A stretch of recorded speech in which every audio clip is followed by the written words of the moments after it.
We have seen not so many advances in the last years, mainly progress with respect to chemotherapy with the introduction of novel protocols, the last being the NALIRIFOX protocol that showed superiority to gemcitabine nab-paclitaxel, but with a lot of studies that actually failed their primary endpoint or didn't improve overall survival.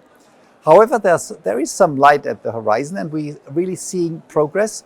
In particular, we do see progress, first of all, with the selection of chemotherapy, and there might be some interest in defining signatures that predict the response to a particular chemotherapy. And there's quite an interesting French study by Nicole and colleagues published in the JCO last year that showed that there might be a chance to really predict the sensitivity, the response to gemcitabine-based adjuvant treatment.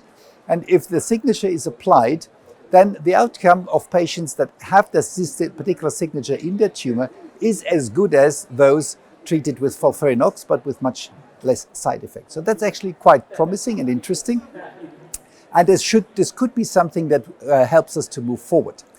Also, it's interesting to determine the DNA damage repair status and the homologous recombination deficiency of tumors, in particular in pancreatic cancer. Of course, you know the POLO trial data where we have the BRCA1, BRCA2 mutation. And we know that olaparib does improve progression-free survival. We know that some 14% of patients under olaparib actually encounter a complete remission of their disease, which is quite remarkable.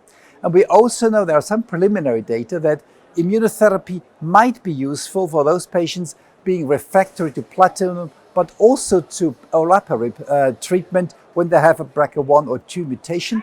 And it could be quite interesting to treat those patients with a combination of ipilimumab, nivolumab. It's only retrospective data. It's not approved yet, but it could be interesting for further treatment.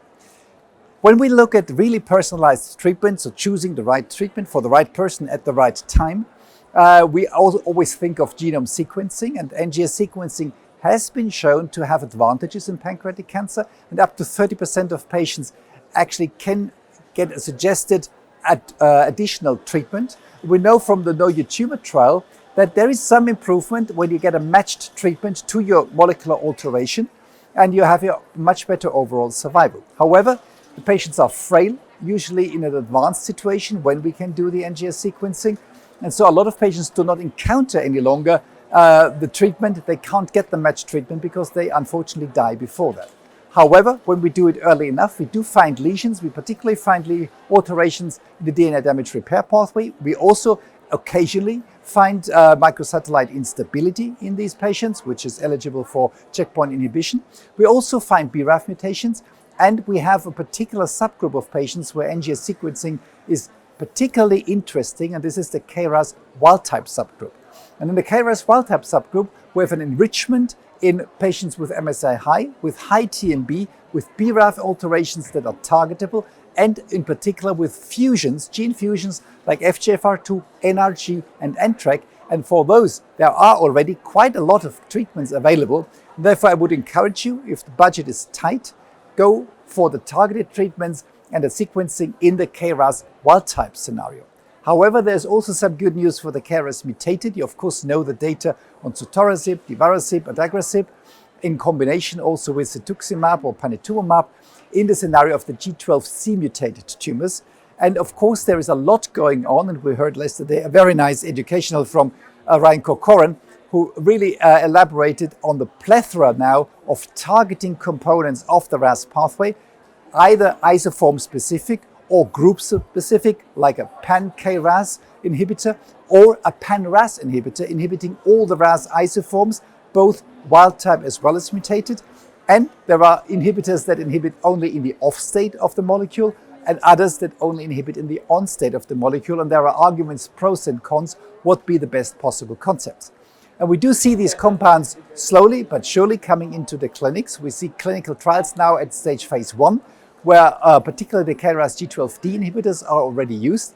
And I think this is going to be a very interesting and promising subgroup, which changes the game, I think, for patients with pancreatic cancer.